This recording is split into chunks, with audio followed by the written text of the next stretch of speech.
What is going on, Laker fans? Thank you very much for tuning in. Appreciate you guys being a part of the show.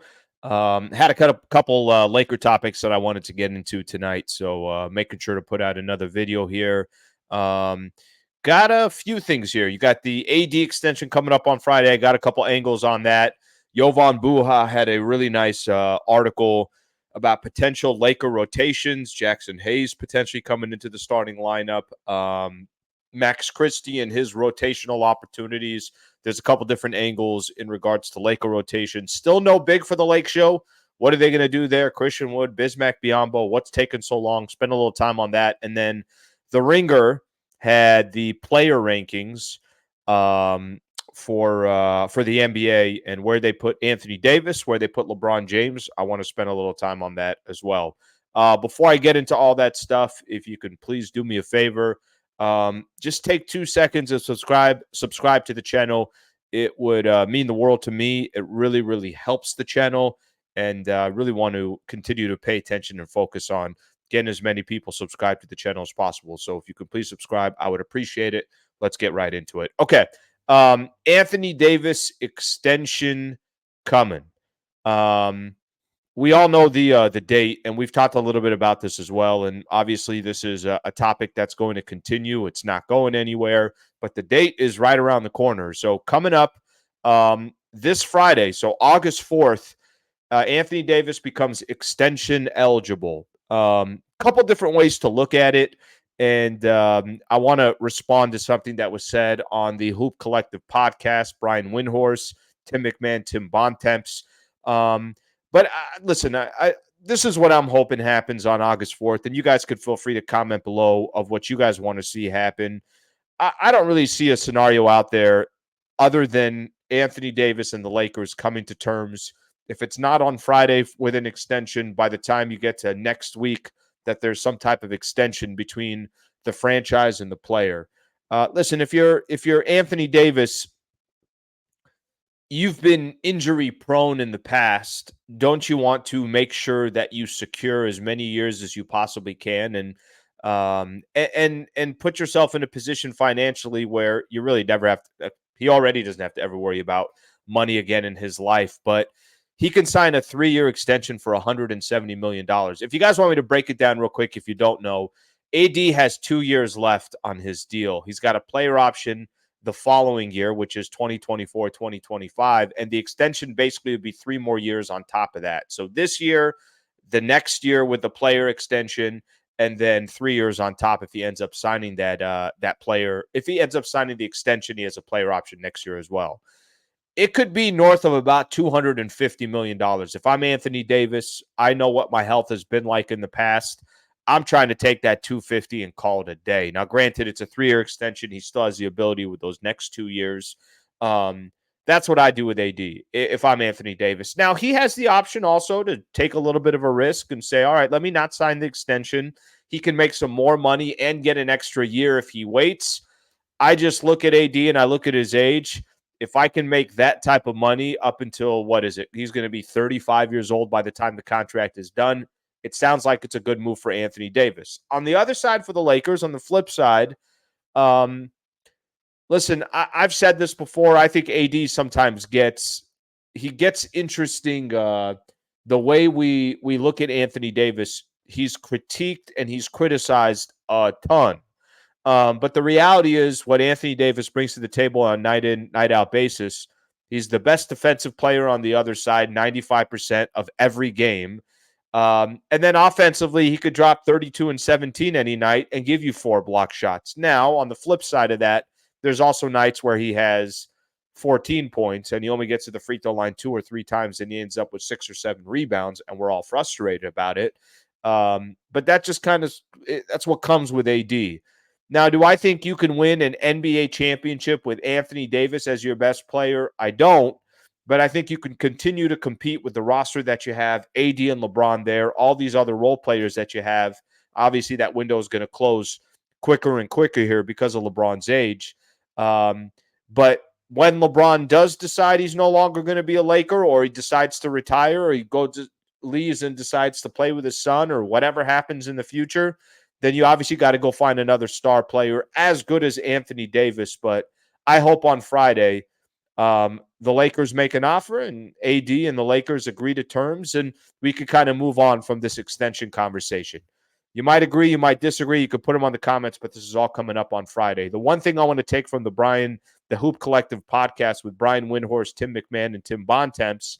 Tim Bontemps had a comment that they broke down all the scenarios of, should the Lakers go after AD? Should they not? It sounds like everybody's pretty much under the same thought process that they think it should happen.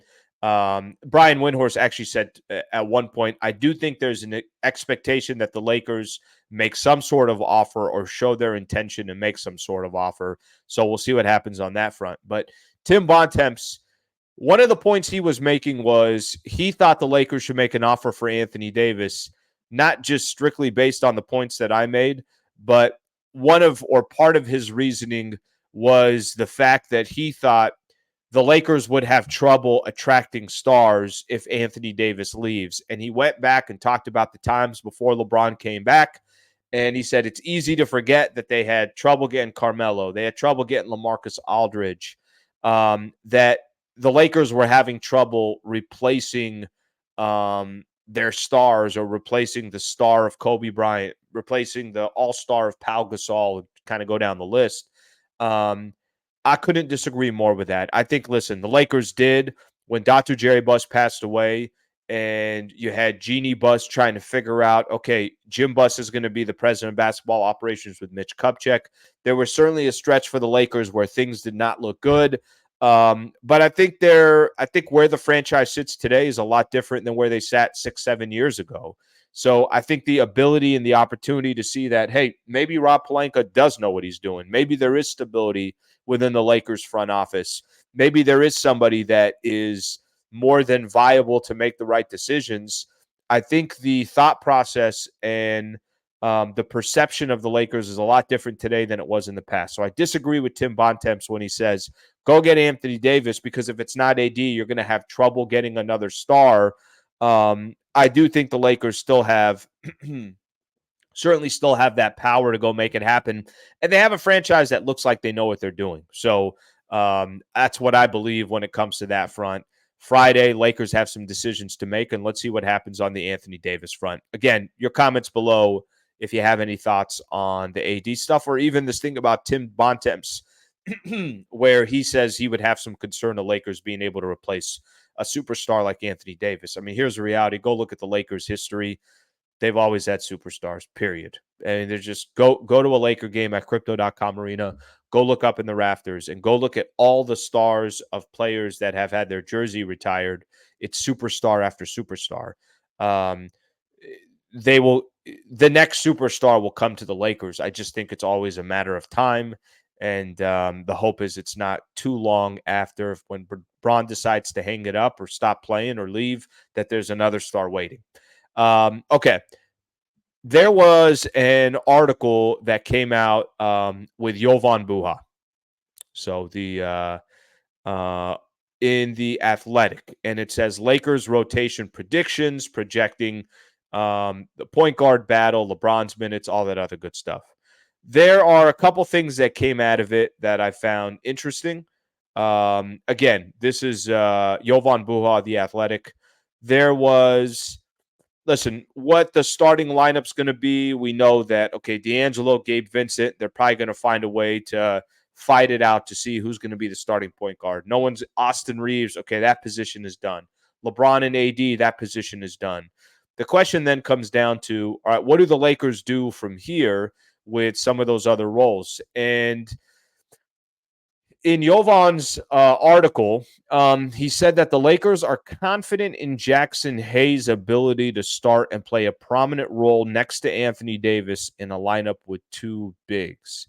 A lot of this, it's kind of funny. Some of the articles that I've read around this, and certainly when an article like this comes out, people are going to give their opinion, just like I'm giving my opinion here. I feel like there's a lot of negativity towards Jaxson Hayes' ability to start and playing Jaxson Hayes and Anthony Davis right next to each other. I don't really have the same overreaction. I don't think I think if the Lakers started Jaxson Hayes, then there's clearly a reason why they're doing it. They want to allow Anthony Davis to go back to the four, a position that he's most comfortable with. It gives them a little bit closer of a look of when they won in 2020, when they had Dwight Howard, JaVale McGee. They had some other big men, and the Lakers went super big. And I'm not telling you that this is a lock and this is what the Lakers are going to do. I think Jaxson Hayes, I have no idea what to expect from this player. He was a top 10 draft pick, didn't really pan out with the Pelicans. It's not like he was a high sought off free agent and came to the Lakers in a bidding war with all these other teams. He's got a lot to prove.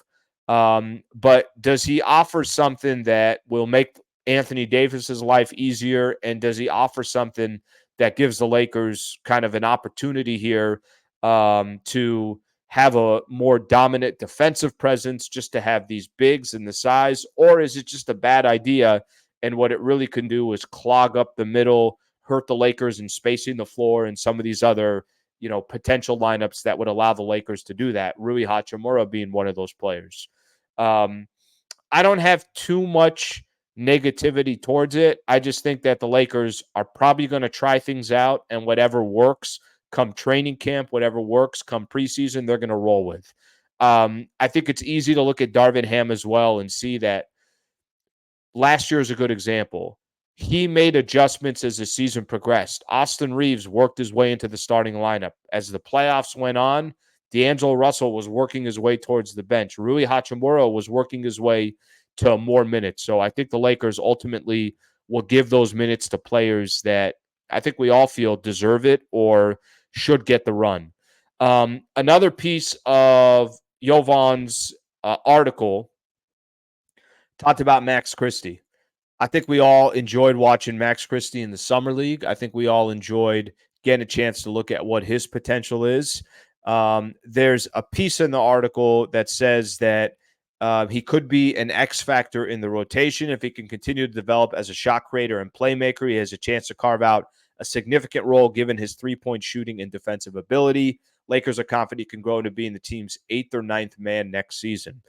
I'm very high on Max Christie, and I think a lot of Laker fans are. By the way, real quick before I get off topic, if you want to see Jaxson Hayes in the starting lineup, if you don't, if you like that idea, you don't, you could feel free to comment and feel free to put your comments below.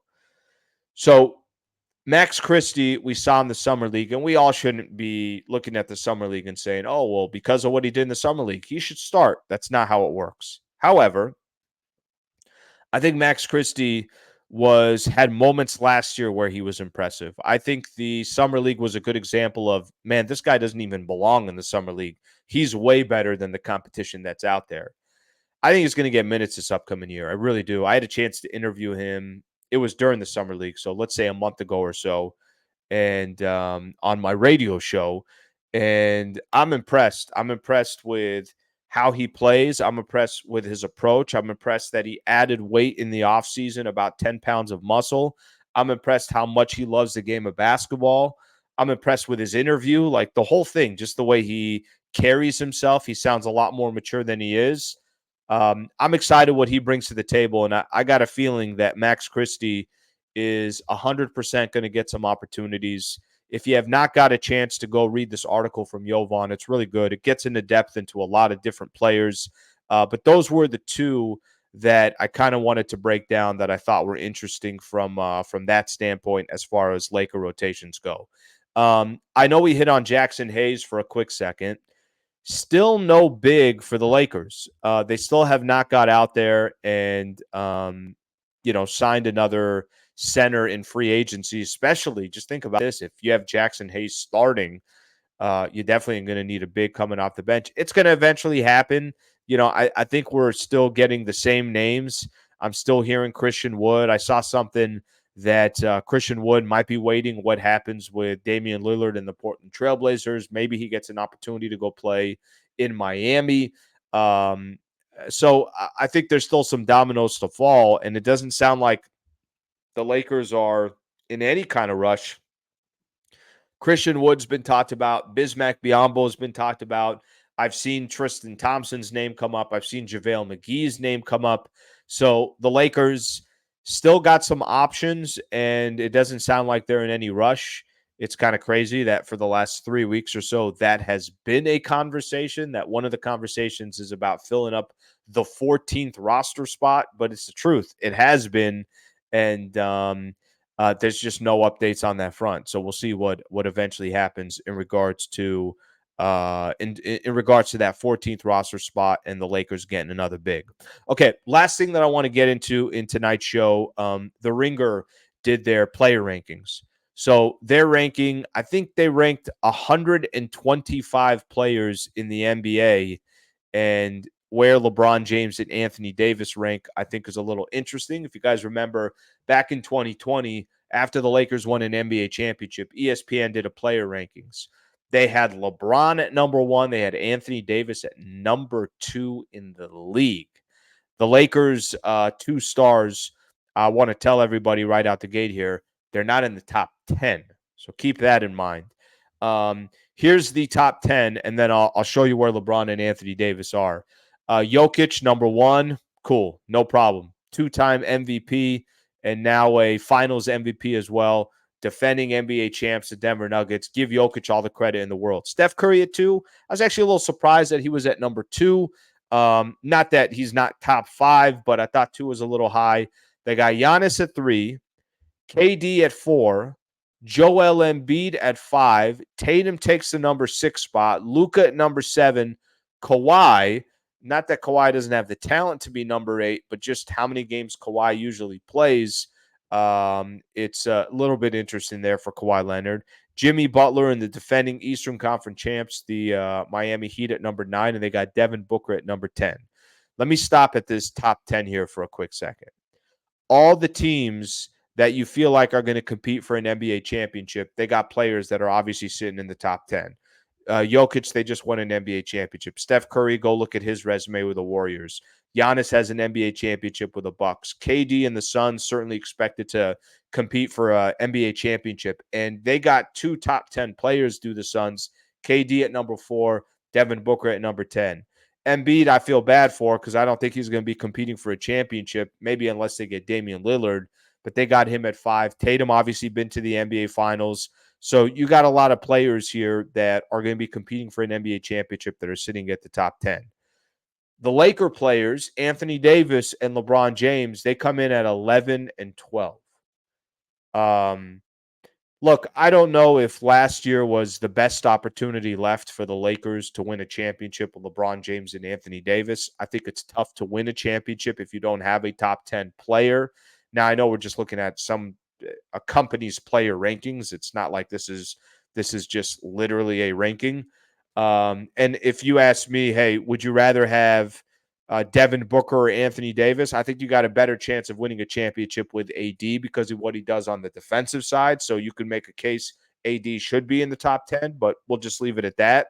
I know what Devin Booker brings to the table as well. But 11 and 12 is where the Lakers got AD, or where the Ringer has AD and LeBron. And I think this year is going to be fascinating because if the Lakers snuck up on teams last year, they're not going to be sneaking up on teams this year. If the trade deadline and getting some of those players, the Lakers were able to just kind of ride a wave, now everyone's going to be expecting a talented Lakers team, and they'll be more prepared for them. Does Anthony Davis and LeBron James, with LeBron going into his 21st season, is he still a top 12 player in the NBA? We'll have to wait and find out, but he's certainly found a way to slow down any of his aging when it comes to what he brings to the table on a night in, night out basis. So I thought that was interesting, some of those player rankings. And again, I'm sure ESPN will do one of these. All these networks will, but Ringer was one of the first ones I saw to put something out. I thought it was interesting where they put the Lakers, at least for AD and Bron, at 11 and 12.